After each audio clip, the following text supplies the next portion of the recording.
অনেক স্টুডেন্ট যে অল্প পড়ে ভালো করে সেই বুদ্ধি আজকে আমরা ইনশাআল্লাহ শেয়ার করব। এবং হাফেজ যে হয় মানুষ, অল্প ব্রেন, মাথায় কিছু থাকে না, কোরআন পড়তে গেলে সে শিখে ফেলছে। আল্লাহ কোরআনের মধ্যে এমন একটা অসাধারণ সামঞ্জস্যপূর্ণ শৈলী দিয়েছেন, ব্রেইনের মধ্যে ওই ওয়েভটা তৈরি হয়, ওই তরঙ্গটা তৈরি হয়, যেই তরঙ্গ তৈরি হইলে পরে পড়া লং টার্ম মেমোরি সেন্টারে রিজার্ভ হয়। 20 মিনিটে দেখবো অন্য সময়ের 1.5-2 ঘন্টার পড়া হয়ে গেছে। ব্রেইনের মধ্যে মোটা দাগে 5টা ওয়েভ আছে, মোটা দাগে 5টা ওয়েভ। 5টা ওয়েভের মধ্যে একটা ওয়েভ আছে সবচাইতে স্টুডেন্টের জন্য প্রয়োজনীয় ওয়েভ। এবং যে কোনো স্টুডেন্ট যে বুদ্ধিমান সে চিন্তা করতেছে ওই ওয়েভটা যদি আমি তৈরি করতে পারি ব্রেইনে, আর তারপরে যদি আমি পড়ি 1 ঘন্টায় 3-4 ঘন্টা পড়া হবে। এইটা তৈরি করার 2টা বুদ্ধি। একটা হচ্ছে ন্যাচারালি ব্রেইনের মধ্যে ওই ওয়েভটা তৈরি করা যায়, যেটা তৈরি করলে পরে অল্প একটু পড়লেই পড়া শর্ট টার্ম থেকে লং টার্ম মেমোরি সেন্টারে রিজার্ভ হওয়ার যে প্রক্রিয়াটা, এটা ফাস্ট হবে। আরেকটা আছে আর্টিফিশিয়ালি মানে আমরা নিজেরা চাইলে পরে ব্রেইনের মধ্যে ওই ওয়েভটা তৈরি করতে পারবো। বেশিরভাগ জনের মাথায় আসতেছে যে আসলে ওই ওয়েভটার নাম কি, ঠিক না? 100% তাই তো আসার কথা, যে ওই ওয়েভটার নাম কি, যে সবচেয়ে দামি ওয়েভ যেটা আমাদের দরকার, ওই ওয়েভটা আসলে তৈরি হয় কিভাবে? আর ওই ওয়েভটা আমরা ন্যাচারালি তো তৈরি হলে তো আলহামদুলিল্লাহ, আর্টিফিশিয়ালি যদি তৈরি করতে পারি তাহলে সেটার সিস্টেমটা কি হবে, তাহলে স্টুডেন্ট ভালো হয়ে যাবে। একটা জিনিস, এবং আজকে আমরা যা যা আমি বলছি আমার কিন্তু খেয়াল আছে এবং গরিব আছে, আমি কিন্তু ধরবো র্যান্ডম। ব্রেইনের মধ্যে ওয়েভ কয়টা? 5টা। সবচেয়ে ভালো আছে একটা ওয়েভ, যেই ওয়েভটা থাকলে পরে পড়া দ্রুত শর্ট টার্ম থেকে লং টার্ম মেমোরি সেন্টারে যাবে এবং পড়াটা সহজে আয়ত্তে আসবে। এই ওয়েভটা ইংরেজির প্রথম বর্ণের নাম কি? এ দিয়ে শুরু, আলফা ওয়েভ। কি নাম? Alpha wave. এবং আলফা ওয়েভ এটা যখন ব্রেইনে তৈরি হয়, প্রতি মুহূর্তে 8টা থেকে 12টা, প্রতি সেকেন্ডে 8টা থেকে 12টা ঢেউ চলে। কয়টা? 8টা থেকে 12টা। এখন অনেকে বলতে পারে যে ভাইয়া ব্রেইনের মধ্যে যদি জলোচ্ছ্বাস হয়, যে খুব ঢেউ বাড়তেছে, তাইলে কি হবে? তাহলে যেটা হয় সেটার নাম হচ্ছে গামা ওয়েভ। কি নাম? Gamma wave. ওই সময় প্রতি সেকেন্ডে ব্রেইনে 40টারও বেশি, 60টা পর্যন্ত ঢেউ উঠতে পারে। বেশি ঢেউ উঠলে পরে ব্রেইনে যা রাখতেছি সব ভাষায় নিয়ে চলে যাবে, ব্রেইনে আর রিজার্ভ হবে না কিছু। এই জন্য ব্রেইনে রিজার্ভ করার জন্য আমাদের আলফা ওয়েভ রাখতে হবে, আলফা ওয়েভ। এখন প্রশ্ন হলো আলফা ওয়েভ ব্রেইনে ন্যাচারালি কখন তৈরি হয় সেটা আগে বলি। মুহাম্মদ সাল্লাল্লাহু আলাইহি ওয়াসাল্লাম যে বলছে যে রাতের এশার নামাজের পরে উনি কোনো মিটিং, কোনো মিছিল কিছু রাখতো না, কোনো কথা নাই, স্ট্রেট বেড, সোজাসুজি ঘুম, আর্লি উনি ঘুমাইতো। আমাদের ডক্টরদের মধ্যে অনেকের লাইফস্টাইল খুবই খারাপ, যত বড় অফিসার লাইফস্টাইল তত খারাপ। কয় যে লেট নাইট প্রোগ্রাম, শয়তানি প্রোগ্রামের অন্য আরেকটা নাম, believe me. Late night program, কিসের লেট নাইট? যা হবে আর্লি। এবং ঠিক এশার নামাজের পরে যদি আমরা ঘুমাই তাহলে ইনশাআল্লাহ আমাদের ব্রেইনের মধ্যে একটা সুপার ক্লক আল্লাহ বসায় রাখছে, হাইপোথ্যালামাসের মধ্যে আছে, টিক টিক টিক টিক করে চলতেছে, ওর কোনো টাইম দেখা লাগে না, অটোমেটেড অ্যালার্ম সেট আপ করা আছে, অ্যালার্ম বাইরে থেকে ঘড়িতে দেওয়া লাগবে না। কেউ যদি এশার নামাজের পরে ইনশাআল্লাহ ঘুমায় যায়, ভোর 3টা, 3:30, 4টার মধ্যে ঘুম থেকে উঠবে। কিন্তু ইন্টারেস্টিং পয়েন্টটা ওই জায়গায় না। ইন্টারেস্টিং পয়েন্টটা হচ্ছে বেশিরভাগ স্টুডেন্ট বলে যে আমি রাতে ঘুমাইলাম 12টায়, সকালে উঠলাম 7টা, 7 ঘন্টা তো আমি ঘুমাইলাম। আর একজন ঘুমাচ্ছে রাত 9টায়, সে উঠলো ভোর 4টায়, সেও 7 ঘন্টা। তো অনেকের মাথায় আসে যে 7 ঘন্টা ঘুমাইলে হয়েছে, কখন ঘুমাই, টাইম তো 7 ঘন্টায় হয়েছে, ব্রেন বোধহয় ঠিকভাবেই কাজ করতেছে। নো, এটা ভয়ঙ্কর একটা মিস্টেক, ভয়ঙ্কর। ব্রেনটা রিচার্জ হওয়ার জন্য সবচাইতে দামি প্রসিজার যতগুলো পদ্ধতি আল্লাহ দিয়েছে তার মধ্যে নাম্বার 1 হচ্ছে ঘুম। এখন ঘুমের মধ্যে ব্রেনটা চার্জ হয়, কিন্তু চার্জিং এর সিস্টেমের মধ্যে একটু আল্লাহ টেকনিক লাগাই দিছে। ব্রেইনের মধ্যে যে হাইপোথ্যালামাসের মধ্যে যে মাস্টার ক্লকটা আছে, সে চার্জিং সিস্টেমটা ঘন্টায় ঘন্টায় চেঞ্জ করে। মানে এটা কি, একটু এক্সাম্পল দেই। ধরা যাক কেউ রাত ঠিক 9টায় ঘুমাইছে, ব্রেন চার্জ শুরু হয়েছে, ওই সময় সে চার্জিং পয়েন্টের মধ্যে যে চার্জারটা লাগায় রাখছে সেইটার প্রতি মুহূর্তে চার্জিং ক্যাপাসিটি 100 ওয়াট। কত ওয়াট? 100। এরকম করে 7 ঘন্টায় তাহলে কত ওয়াট চার্জ হবে? 700। কেউ যখন রাত 12টায় ঘুমাইতে গেছে, 12টা থেকে 3টা, এই সময় প্রতি ঘন্টায় তার চার্জিং হবে 100 ইউনিট করে। কত? 3টার পর 4টা পর্যন্ত 50 ইউনিট করে। কত? 4টার পর ফজরের সময়, যে সময় শয়তান আসি কয় আরো ঘুমা, ওই সময় চার্জিং 20 ওয়াট। কয় ওয়াট? 20 ওয়াট। অনেক ছেলে মেয়ে আছে কয় আমি মাগরিবের সময় আমার দিন শুরু, ফজরের পরে আমার রাতের ঘুম শুরু। মানে রাতে সে ঘুমাইতে যায় ফজরের পরে, এবং সে বলে যে আমি 8-9 ঘন্টা ঘুমাই।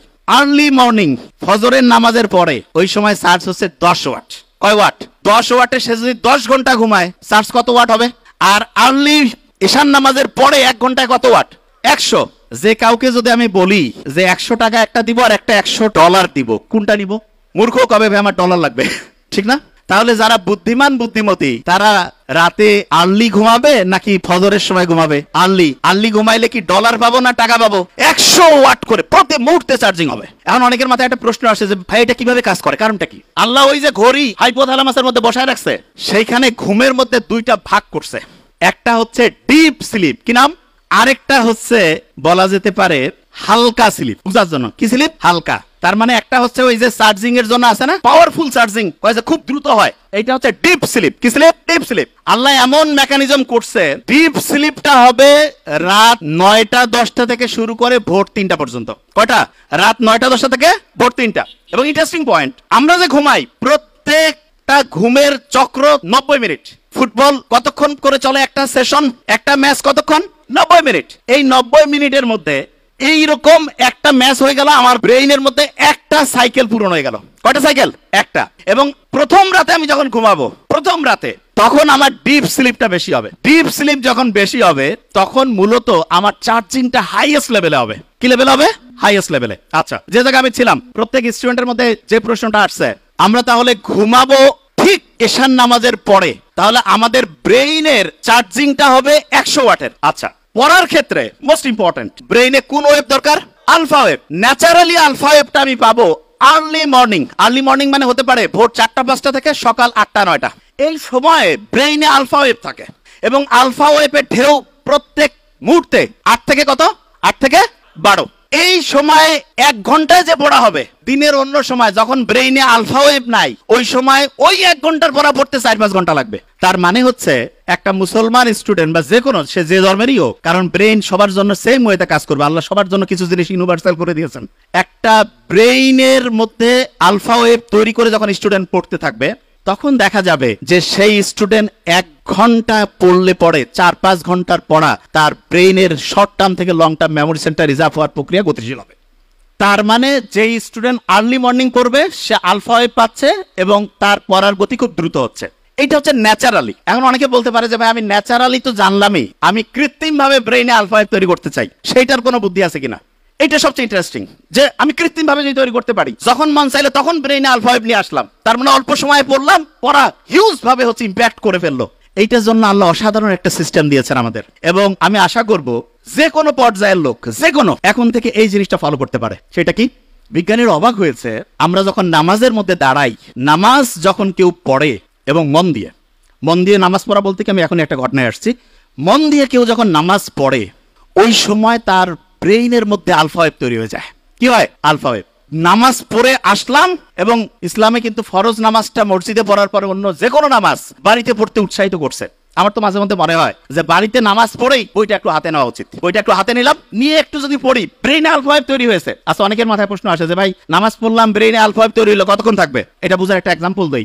ফ্যান একটা চলতেছে, যদি বন্ধ করি সাথে সাথে কি অফ হবে? কিছুক্ষণ ঘুরবে না? অ্যাবসলিউটলি এই ঘটনাটা ব্রেইনে ঘটে যখন আলফা ওয়েভ। নামাজ পড়লাম, নামাজের পরে যদি 20টা মিনিট পড়ি, 20টা মিনিট, 20 মিনিটে দেখবো অন্য সময় 1.5-2 ঘন্টার পড়া হয়ে গেছে। তাইলে আর্লি মর্নিং 4-5 ঘন্টা, আর প্রত্যেকবার নামাজ পড়ছি, নামাজ পড়ার পরে যদি 20 থেকে 25 মিনিট করে পড়ি, ইনশাআল্লাহ ব্রেইনে দেখবো 20 মিনিটে 2-2.5 ঘন্টার পড়া হয়ে যাবে। তার মানে বাকি টাইম অন্য যে কোনো কাজই করি না কেন, ইনশাআল্লাহ আমার পড়া একাডেমিক, তারপরে অ্যাডমিশন, যেই লেভেলে আমি পড়তে চাই, ইনশাআল্লাহ অসাধারণ প্রিপারেশন হয়ে যাবে। এখন হাফেজ যারা হয় তারা পরে আল্লাহর কালাম পড়ে, ঠিক না? এবং কোরআনের গঠন শৈলী কেউ যদি অ্যানালাইসিস করে অবাক হয়ে যাবে, এত সুন্দর মিল। আমি তো আরবি পড়ি, বুঝার চেষ্টা করি। কেউ যদি সূরা নাসটা পড়ে, নিশ্চয়ই মনে মনে একটু আমরা যদি পড়ি, হ্যাঁ, কুল আউযু বিরাব্বিন নাস, মালিকিন নাস, সবগুলোর মধ্যে একটা কি অসাধারণ ছন্দ আল্লাহ দিয়ে রাখছেন। এবং এই ছন্দটা এমন যেটা ব্রেইনটাকে, তরঙ্গগুলোকে হচ্ছে কুল ডাউন করে আলফা ওয়েভে আনতে হেল্প করে। তার মানে নামাজের টাইম নাই, মন চাচ্ছে যে আমি একটু পড়া আমার আলফা ওয়েভে পড়বো, কোরআনটা বের করে সূরা ফাতিহাটা একটু পড়ি, আর কিছু করা লাগবে না, তারপরে হচ্ছে 20 মিনিট পড়বো, ব্রেইন আলফা ওয়েভে ইনশাআল্লাহ 20 মিনিট অটোমেটিক কাজ করবে। অনেকে মনে করে কোরআন পড়তেছি টাইম লস হবে, মূর্খ। ব্রেইনে আলফা ওয়েভ থাকলে যাই করবো 20 মিনিটে তো 1.5-2 ঘন্টা। কেউ পারবে আমার সাথে? কেউ পারবে? প্রশ্নই আসে না। কোরআন যখন পড়ে কেউ, দেখা যাচ্ছে ক্লাসের পড়া হয় না, সাধারণত হাফেজিতে, সাধারণত এখন আল্লাহর রহমতে ট্রেন্ড চেঞ্জ হয়েছে, দেখা যায় যেই ছেলে মেয়ের কোনো বুদ্ধি শুদ্ধি নাই, কাউকে আল্লাহর রাস্তায় দিয়ে দাও, আল্লাহর রাস্তায় দিল, কিন্তু দেখা যাচ্ছে সেও হাফেজ হয়ে আসছে, ঠিক না? তা আল্লাহ তো বলছে যে আমি তো তোমাকে হেল্প করবই, এবং আল্লাহ যে প্যাটার্ন দিয়েছে সেইখানে কোরআন পড়ার পরে আলফা ওয়েভ তৈরি হয় দ্রুত, তার পড়া দেখা যাচ্ছে শর্ট টার্ম থেকে লং টার্ম মেমোরি সেন্টার রিজার্ভের প্রক্রিয়াটা গতিশীল হয়। তার মানে আমরা 3টা জিনিস অলরেডি শিখছি, শেয়ার করেছি 3টা জিনিস। নাম্বার 1, আর্লি মর্নিং যদি পড়ি ব্রেনে কোন ওয়েভ? আলফা। যখন নামাজ পড়লাম তারপরে কোন ওয়েভ? যখন কোরআন পড়লাম তারপরে কোন ওয়েভ? আলফা। 3টা বুদ্ধি পেয়েছি। আচ্ছা, এখন একটা প্রশ্ন আসে, সেটি হচ্ছে অনেকে বলে যে ভাই আমি তো নামাজ কালাম করি, রোজা রাখি, সবই আছে, একটু ইসলামের বাইরে অন্য কোনো কিছু করি, তা কি এমন হবে? ভালো আমল আর যদি খারাপ আমল কাটাকাটি করে কিছু থাকলে তো আমি ডান হাতে আমলনামা পেয়ে বেহেশতে চলে যাব, এরকম চিন্তা কিন্তু অনেকের মাথার মধ্যে আছে।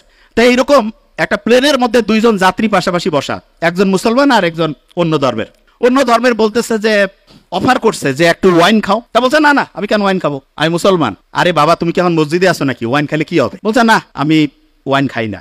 তখন যে ওয়াইন অফার করতেছে সে বলতেছে যে তোমাদের যে কি ধর্ম রে বাবা, গির্জায় গেলে আমরা ওয়াইন খাই না, তোমরা আবার মসজিদ না বাড়ি না, একটু ফ্লাইটের মধ্যে একটু রিল্যাক্স করবা তবু ওয়াইন খাবা না, ব্যাপারটা কি? তখন পাশে বসা যে মুসলমান সে বলতেছে যে এই গাড়ির মানে ফ্লাইটে তো যে এটার যে চালক তিনি কিন্তু খ্রিস্টান। বলছে এক খ্রিস্টান, ইউরোপের ঘটনা। তা বলতেছে আচ্ছা ওনাকে যদি এখন মদ খাওয়ানো হয় তুমি কি জানার পরে এই ফ্লাইটে যাবা? কয় না আমি কেন যাবো। কয় কেন যাবা না? বলছে উনি তো এখন ডিউটিতে আছে, ডিউটিতে কেন হচ্ছে মদ খাবে? তখন ওই মুসলমান বলতেছে যে আমাদের মুসলমানের গোটাল জীবনটাই হচ্ছে অন ডিউটি। অন ডিউটি, পড়া, বিয়া শাদী, কথা বলা, কথা শোনা, যা কিছু আছে অন ডিউটি। বিলিভ মি, এটাই সবচেয়ে সত্যি কথা। অনেকে আমরা মনে করি কি মসজিদের মধ্যে যাবো ওই সময় আল্লাহ আল্লাহ করবো, আল্লাহ আল্লাহ তো অবশ্যই করবো, কিন্তু আল্লাহ প্র্যাকটিক্যাল জিনিসটা সবচেয়ে বেশি পছন্দ করেন, সবচাইতে বেশি পছন্দ করেন প্র্যাকটিক্যাল। এবং আল্লাহর কাছে যখন আমরা দোয়া করি রাব্বানা আতিনা ফিদ দুনিয়া, দুনিয়াও লাগবে আখেরাতও, হ্যাঁ, তবে দুনিয়া পাইতে গিয়ে যাতে আখেরাত ধ্বংস না করি, এইটা খুব গুরুত্বপূর্ণ। নিশ্চয়ই বাদশাহ সোলাইমানের ঘটনা আমরা জানি। বাদশাহ সোলাইমান ওনাকে একবারে এসে বলতেছে যে তুমি কি দুনিয়া চাও না আখেরাত চাও? তো উনি খুব বুদ্ধিমান, আল্লাহ নবী সম্ভবত, আমার এটা আবার বাদশাহ সোলাইমান, হ্যাঁ দাউদ আলাইহিস সালামের সম্ভবত সন্তান, আমি যতদূর আমার মাথায় আসে। তা উনি বলতেছে বুদ্ধি করে চিন্তা করে যে না আমি আখেরাত চাই। তা বললো তুমি আখেরাত চাও, দুনিয়া তোমার খুশি হয়ে দিয়ে দিলাম। তার মানে কেউ যদি আখেরাতে চিন্তা করে, অনেকে চিন্তা করে আখেরাতে চিন্তা করলে দুনিয়া ধ্বংস হয়ে যাবে, কমপ্লিটলি মিস্টেক।